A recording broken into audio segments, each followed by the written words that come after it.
Good morning. कैसे हैं आप सब? Welcome back wifi study with Nandini. आज है 24 जुलाई, तो डिस्कस करेंगे 24 जुलाई के करंट अफेयर। तो आइए मॉर्निंग का थॉट देखते हैं और उसके बाद अपनी क्लास को स्टार्ट करते हैं। आज देखते हैं हमारे पास क्या क्या है आपके लिए। और सबसे पहले तहे दिल से आप सबका शुक्रिया कि आपने इतना सारा साथ और इतना सारा प्यार दिया है मुझे। चलिए स्टार्ट करते हैं। रतन टाटा जी का एक कथन है, उनका एक वक्तव्य है, लोग तुम्हारे स्वाभिमान की तब तक परवाह नहीं करेंगे जब तक कि तुम खुद को साबित करके नहीं दिखा देते। यानी कि अगर आपके अंदर वाकई में स्वाभिमान है, सेल्फ रिस्पेक्ट है, तो अपने आप को साबित करना बहुत जरूरी है।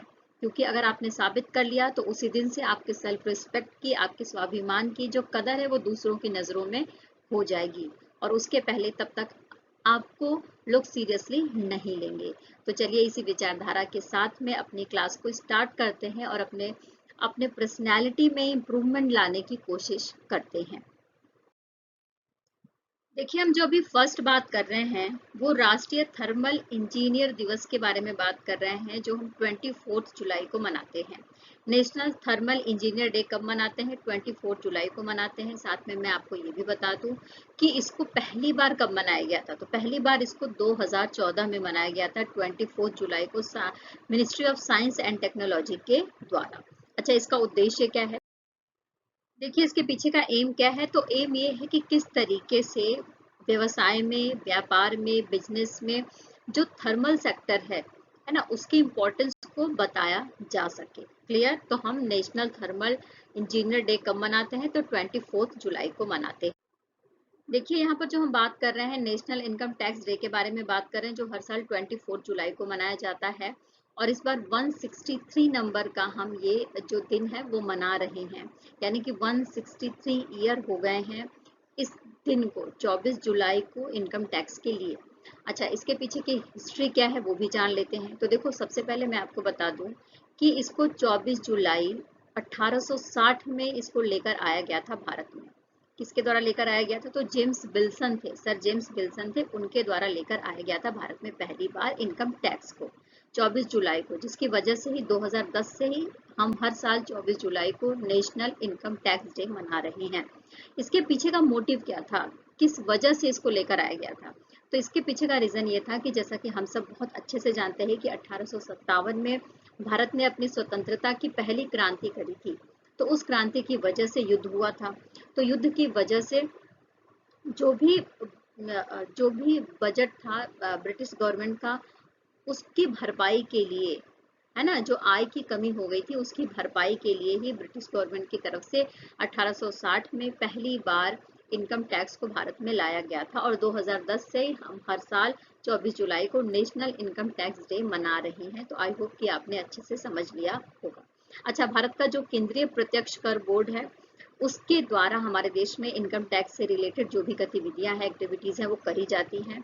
और भारत का जो central board of direct taxes है, इसकी स्थापना कब करी गई थी? तो 1924 में इसकी स्थापना करी गई थी। और साथ में ही कहाँ पर इसका हेडक्वार्टर है? तो न्यू दिल्ली में आपको इसका हेडक्वार्टर देखने को मिल जाएगा। आई होप कि आपने अच्छे से समझ लिया होगा राष्ट्रीय आयकर दिवस या नेशनल इनकम टैक्स डे के बारे में। क्लियर? आइए नेक्स्ट बात करते हैं राष्ट्रीय आम दिवस यानी नेशनल मैंगो डे के बारे में। जैसा कि अभी सीजन भी चल रहा है, हम खूब आम खा रहे हैं, आम का टाइम है ये। तो इस समय 22 जुलाई को ही हर साल हम राष्ट्रीय आम दिवस मनाते हैं और इसके पीछे की स्टोरी भी जाननी चाहिए। तो देखो, भारत में जो आम का की जो खेती है वो लगभग 5000 साल पुरानी है। कितनी साल पुरानी है? तो लगभग 5000 साल पुरानी है। अच्छा, इसका मैंगो नाम कैसे पड़ा ये भी जान लेते हैं। जैसा कि हम सबको पता है कि जब 1490 का दशक था तो उस समय बहुत वास्को डी गामा की खोज के द्वारा भारत का पता चलता है। तो बहुत सारे स्पेनिश, पुर्तगाली, फ्रेंच, जो इंग्लिश लोग हैं वो यहाँ पर आते हैं। तो उसी के दौरान जब मसाले का जब व्यापार बढ़ता है तो केरल में जो मलयालम लैंग्वेज है उसमें मैंगो को क्या बोला जाता था, आम को क्या बोला जाता था? मन्ना बोला जाता था। क्या बोला जाता था? मन्ना बोला जाता था। तो यहीं से जो इंग्लिश और स्पेनिश लोग थे उन्होंने इसको मन्ना से क्या कर दिया? मैंगा। क्या कर दिया? मंगा कर दिया। और यहीं से मंगा से ये मैंगो हो गया। ठीक है, तो अब समझ में आ गई। इसकी जो लैंग्वेज है वो समझ में आ गई आपको कि किस तरीके से इसका नाम मैंगो पड़ा। यानी मलयालम जो शब्द है उसमें इसको मन्ना बोला जाता था और पुर्तगालियों ने उसको क्या कर दिया, उसको मंगा कर दिया था। ठीक है, और बाद में इसको मैंगो कर दिया गया था। तो आम की खेती भारत में लगभग 5000 साल पुरानी है और इसको हम हर साल 22 जुलाई को राष्ट्रीय आम दिवस के रूप में मनाते हैं। और साथ में मैं आपको ये भी बता दूं कि हमारे देश का जो नेशनल फ्रूट है वो क्या है, तो वो मैंगो ही है। क्लियर? आई होप कि आपने अच्छे से समझ लिया होगा। ओके, आइए नेक्स्ट बात करते हैं इंटरनेशनल मायलोमा फाउंडेशन के बारे में। तो इंटरनेशनल मायलोमा फाउंडेशन के नए अध्यक्ष के रूप में नियुक्त किया गया है किसे? भारतीय मूल के हैं doctor S Vincent. Doctor S Vincent Rajkumar को नियुक्त किया गया है इंटरनेशनल मायलोमा फाउंडेशन के अध्यक्ष के रूप में। अच्छा, अब थोड़ा समझने वाली बात है कि ये जो मायोलोमा है ये क्या है। तो मायोलोमा एक तरीके का एक कैंसर है। किस तरीके का कैंसर है? ये स्पेशली जो अस्थि मज्जा होती है ना हमारे शरीर में, तो उसकी कोशिकाओं में ये जो कैंसर है वो पैदा होता है। स्पेशली जो हमारे जो वाइट ब्लड सेल्स होते हैं, है ना, जो एंटीबॉडी बनाती हैं, तो उसका कैंसर है ये, और ये घातक रोग है। तो इसी के लिए समर्पित एक इंटरनेशनल संस्थान है जिसका नाम है इंटरनेशनल मायलोपा फाउंडेशन, जिसके चेयरपर्सन बनाए गए हैं कौन? तो doctor S Vincent Rajkumar. Okay, clear? I hope कि आपने समझ लिया होगा। ठीक है। अच्छा, IMF यानी इंटरनेशनल मायलोपा फाउंडेशन की स्थापना कब करी गई थी? तो 1999 में इसकी स्थापना करी गई थी और प्रेजेंट टाइम में 140 कंट्रीज इसके सदस्य देश के रूप में काम करते हैं, या फिर इसका जो काम है वो 140 देशों में फैला हुआ है, हम इस तरीके से समझ सकते हैं। ओके, देखिए अमेरिका के राष्ट्रपति कौन है? तो जो बाइडेन है, जिसके बारे में हम बहुत अच्छे से जानते हैं और हम रिकॉग्नाइज भी इनको कर सकते हैं। ठीक है, तो इनके द्वारा ही जो अमेरिकी नौसैनिक है उसका नेतृत्व करने के लिए एडमिरल लिसा फ्रैंचेटी को नॉमिनेट किया गया है। अभी सिर्फ नॉमिनेशन किया गया है और अगर इनका संसद में इनके नाम पर मुहर लग जाती है तो अमेरिका की पहली ज्वाइंट चीफ्स ऑफ स्टाफ की पहली महिला सदस्य बन जाएंगी ये, है ना। यानी कि जो अमेरिकी नौसेना है उसका नेतृत्व करने वाली पहली अमेरिकी महिला बन जाएंगी कौन? Admiral Franchetti joint chief of staff के रूप में काम करने लगेंगी। ठीक है, तो अभी नॉमिनेशन हुआ है तो नॉमिनेट तक याद रखिएगा।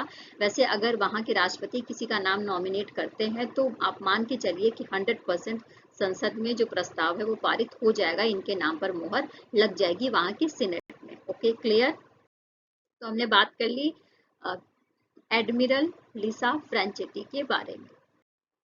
देखिए यहाँ पर जो हम बात कर रहे हैं वो केंद्र सरकार की जो पब्लिक सेक्टर की जीवन बीमा कंपनी है। ठीक है, और सबसे बड़ी कंपनी है जीवन बीमा से रिलेटेड। तो उसके सेंट्रल गवर्नमेंट ने उसके मैनेजिंग डायरेक्टर के रूप में नियुक्त किया है किसे? तो मैनेजिंग डायरेक्टर के रूप में नियुक्त किया गया है सतपाल भानु को। किसे नियुक्त किया गया है? तो सतपाल भानु अब जीवन बीमा निगम के मैनेजिंग डायरेक्टर के रूप में काम करेंगे और इनका रिटायरमेंट होगा 31 दिसंबर 2025 को। और ये किसकी जगह ले रहे हैं? तो ये सिद्धार्थ मोहंती की जगह ले रहे हैं।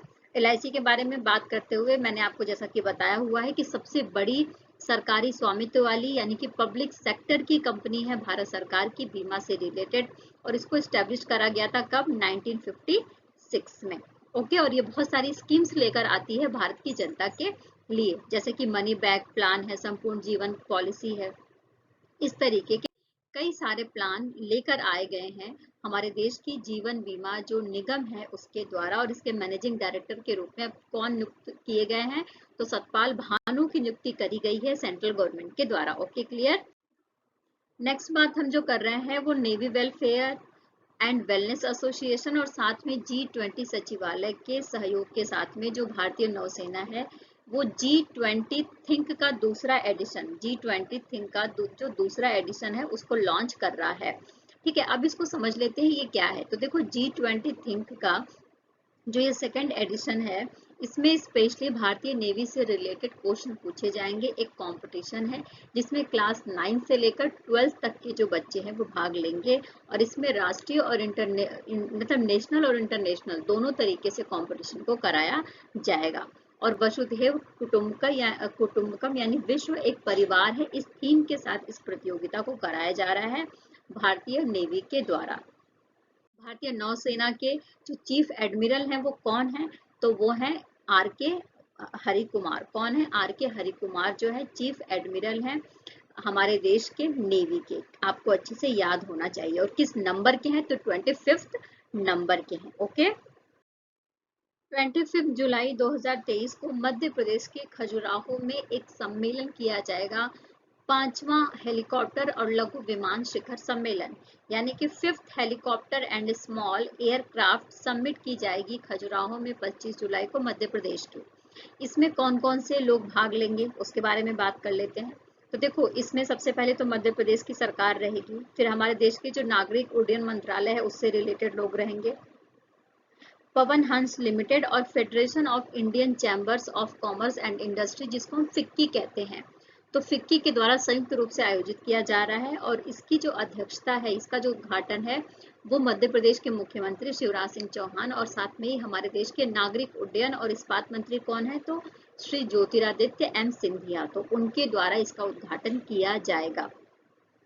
अब इसका उद्देश्य क्या है, मोटिव क्या है, तो जैसा कि हम सबको बहुत अच्छे से पता है कि उड़ान यानी उड़े देश का नागरिक, ये स्कीम चलाई जा रही है और इसके तहत जो भारत के दूर दराज वाले इलाके हैं, हिल्स हैं, पहाड़ी वाले इलाके हैं, जंगली क्षेत्र हैं, है ना, ग्रामीण इलाके हैं, नगरीय इलाके हैं, जो बिल्कुल दूर दराज वाले हैं, तो वहां तक हेलीकॉप्टर्स के माध्यम से या छोटे विमानों के माध्यम से जो कनेक्टिविटी है उसको प्रोवाइड कराने का काम किया जाएगा, जिसके ऊपर ये समिट हो रही है। और इसका विषय क्या है, इसकी थीम क्या है, तो इसकी थीम है अंतिम मील तक पहुंचना हेलीकॉप्टर और छोटे विमानों के माध्यम से क्षेत्रीय कनेक्टिविटी। तो देखो, इसकी थीम से ही हमें समझ में आ जा रहा है कि इस समिट के माध्यम से किन बातों पर फोकस किया जाएगा। अंतिम मील तक पहुंचना हेलीकॉप्टर और छोटे विमान के माध्यम से क्षेत्रीय connectivity. Okay. Reaching the last mile, regional connectivity through helicopters and small aircraft, इस थीम के साथ ये सम्मेलन किया जाएगा 25 जुलाई को मध्य प्रदेश के खजुराहो में। क्लियर। आइए नेक्स्ट बात करते हैं मध्य प्रदेश के बारे में। मध्य प्रदेश, जैसा कि भारत का दिल कहा जाता है मध्य प्रदेश को, क्षेत्रफल के हिसाब से अगर हम देखें तो राजस्थान के बाद क्षेत्रफल के हिसाब से राजस्थान फर्स्ट नंबर पे आता है और सेकंड नंबर पे मध्य प्रदेश आता है, इसको याद रख लेना। राज्यपाल मंगू भाई पटेल हैं और मुख्यमंत्री शिवराज सिंह चौहान है यहाँ के, और राजधानी भोपाल है। इसके बारे में हमने कई बार बात कर ली है। और खजुराहो का एक अपना ऐतिहासिक महत्व है, जिसको देखने के लिए एक पर्यटन स्थल है और यूनेस्को की जो सांस्कृतिक विरासत की लिस्ट है उसमें भी शामिल है। क्लियर। आइए बात करते हैं राजस्थान के बारे में। राजस्थान एक अनूठा विधेयक लेकर आया है अपने देश के जो गरीब लोग हैं, युवा लोग हैं, उनको रोजगार देने के लिए और साथ में ही उनकी जो लाइफ स्टाइल है उसको सुधारने के लिए और उनकी जो जरूरतें हैं उनको पूरा करने के लिए। तो ये क्या है, तो ये स्पेशली राजस्थान के असेंबली में इस विधेयक को रखा गया है और इसका पारित किया गया है। रखा गया था, फिर पारित भी किया गया है। और इसका नाम क्या है इस विधेयक का, तो राजस्थान न्यूनतम गारंटी आय विधेयक 2023। ठीक है। और इसके तहत क्या होगा, इसके तहत ये मोटिव लेकर चला जा रहा है कि राजस्थान का हर वयस्क, यानी कि जिसके पास काम करने की जिसकी उम्र है, उसको मजदूरी के साथ साथ में पेंशन की गारंटी दिया जाएगा राजस्थान न्यूनतम गारंटी आय विधेयक 2023 के तहत। और इसमें ये बोला जा रहा है कि शहरी और ग्रामीण इलाके के जो युवा हैं उनको साल में 125 दिन रोजगार दिया जाएगा और साथ में 1000 रुपए की पेंशन दी जाएगी, न्यूनतम पेंशन दी जाएगी हर साल। ठीक है। और साथ में ये भी बोला गया है कि जिस हिसाब से महंगाई बढ़ेगी उस हिसाब से इनकी जो पेंशन है उसमें भी बढ़ोतरी होगी और ये बढ़ोतरी भी बताई गई है कि 15% की बढ़ोतरी करी जाएगी। तो आप देख सकते हैं कि वहाँ के युवाओं को रोजगार देने के लिए, उनकी जो लाइफ स्टाइल है, उनका जो लाइफ का स्टैंडर्ड है उसको सुधारने के लिए राजस्थान गवर्नमेंट ये विधेयक लेकर आई है, जिसका नाम है राजस्थान न्यूनतम गारंटी आय विधेयक 2023। और साथ साथ में इस बिल के माध्यम से ये भी बोला गया कि मुफ्त चिकित्सा की व्यवस्था कराई जाएगी, दुर्घटना बीमा करवाया जाएगा, मुफ्त बिजली उनको दी जाएगी और सब्सिडी वाले जो गैस सिलेंडर हैं उसका भी लाभ दिया जाएगा उनकी फाइनेंशियली जो स्थिति है उसको सुधारने के लिए। ठीक है। तो हमने बात कर ली राजस्थान न्यूनतम गारंटी आय विधेयक के बारे में। ओके। आइए नेक्स्ट बात करते हैं राजस्थान के बारे में। तो बिल्कुल भारत के पश्चिमी एरिया में आप देख सकते हैं राजस्थान को। एक राज्य के रूप में इसका गठन किया गया था 30 मार्च को 1949 में, ठीक है। और पहले इसको राजपूताना के नाम से हम जानते थे। और इसके बाद यहाँ पर अगर आप देखेंगे, इसकी राजधानी जयपुर है और ये 33 जिलों में और साथ में ही 7 मंडलों में डिवाइड है ना। और यहाँ पर 3 राष्ट्रीय बाघ अभ्यारण्य आपको देखने को मिलेंगे, जैसे कि सवाई माधोपुर में रणथंभौर राष्ट्रीय उद्यान, अलवर में सरिस्का टाइगर रिजर्व और कोटा में मुकुंदरा हिल्स टाइगर रिजर्व। यानी Mukundra hills tiger reserve, Ranthambore राष्ट्रीय उद्यान और साथ में सरिस्का टाइगर रिजर्व, ये तीनों आपको राजस्थान में देखने को मिल जाएंगे। यहाँ के राज्यपाल कौन है? तो कलराज मिश्र। मुख्यमंत्री अशोक गहलोत हैं। और राज्य विधान जो विधान मंडल है वो एक सदनीय है, यानी एक सदन का यहाँ का राज्य विधान मंडल है। और साथ में ही राज्यसभा के लिए 10 सीटें यहाँ से जाती हैं और लोकसभा के लिए 25 सीटें यहाँ से जाती हैं। तो ये हमने पूरी जानकारी ले ली राजस्थान के बारे में। ओके, इस सेशन में इतना ही दोस्तों। फिर कल मिलेंगे नए न्यूज के साथ, नए विचारधारा के साथ। जैसा कि आप सबको पता है कि संडे की वजह से मंडे को न्यूज कम होती है, बट जो कुछ भी होती है मेरी कोशिश होती है कि वो सब कुछ मैं लेकर आऊं आपके साथ में। साथ ही आप टेलीग्राम का लिंक विजिट कर सकते हैं अगर आपको नोट्स प्रिपेयर करना है या आपको पढ़ना है। इंग्लिश और हिंदी बोथ लैंग्वेजेस में आपके लिए उपलब्ध है।